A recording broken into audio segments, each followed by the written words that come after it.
ذرہ برابر بھی نیکی ہے. سامنے کے راوی قدر راوی کہتے ہیں اسے یقین نہیں نا وہ یہ آیت مبارکہ پڑھ لیں, یہ آیت مبارکہ پڑھ لیں کہ اللہ رب العزت نے ارشاد فرمایا ہے کہ رب ذوالجلال ان اللہ, پارہ نمبر 5 ہے سورہ نساء ہے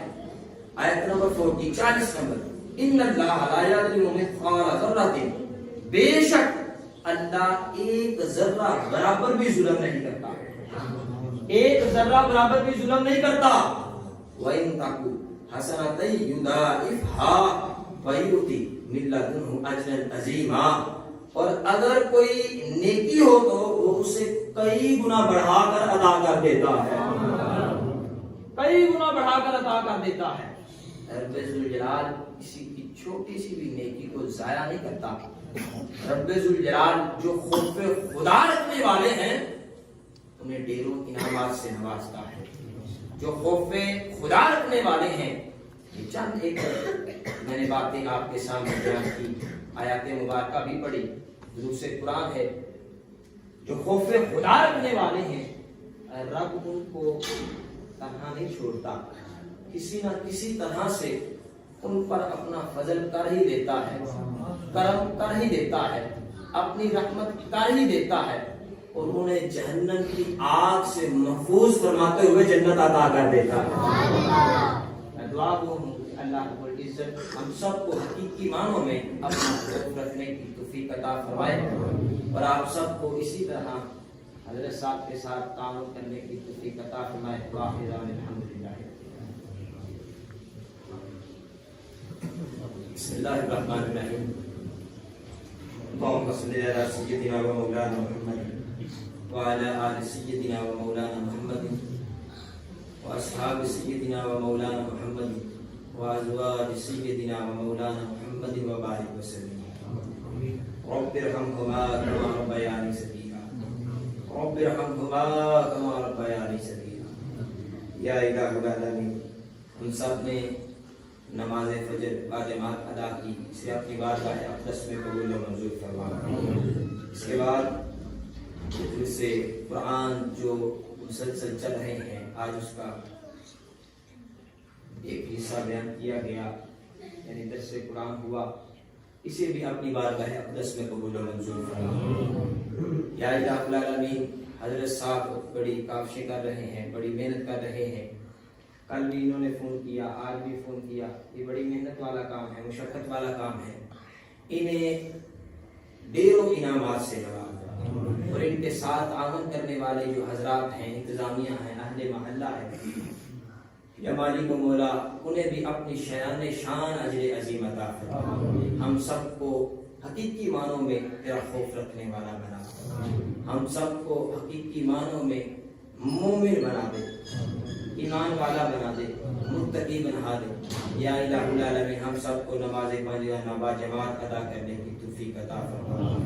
برے اعمال سے بچ کے نیک صالح اعمال کر کے اپنی آخرت کی تیاری کرنے کی توفیق عطا فرما. یا الہ العالمین, اگر ہم میں سے کسی کے والدین, بہن بھائی, دوست احباب, عزیز و اقارب میں سے, رشتہ داروں میں سے کوئی اس دنیا سے کوچ کر گیا, یا مالک و مولا, اس قرآن کے صدقے, صاحب قرآن کے صدقے ان تمام کی کامل بخشش فرما, ان تمام کو جنت الفردوس میں اعلیٰ مقام عطا فرما. اگر ہم میں کوئی بیمار ہے, علیل ہے, یا مالک و مولا, انہیں ہر طرح کی جسمانی روحانی بیماری سے محفوظ فرما, صحت یاب فرما. صلی اللہ تعالی علی خیر خلق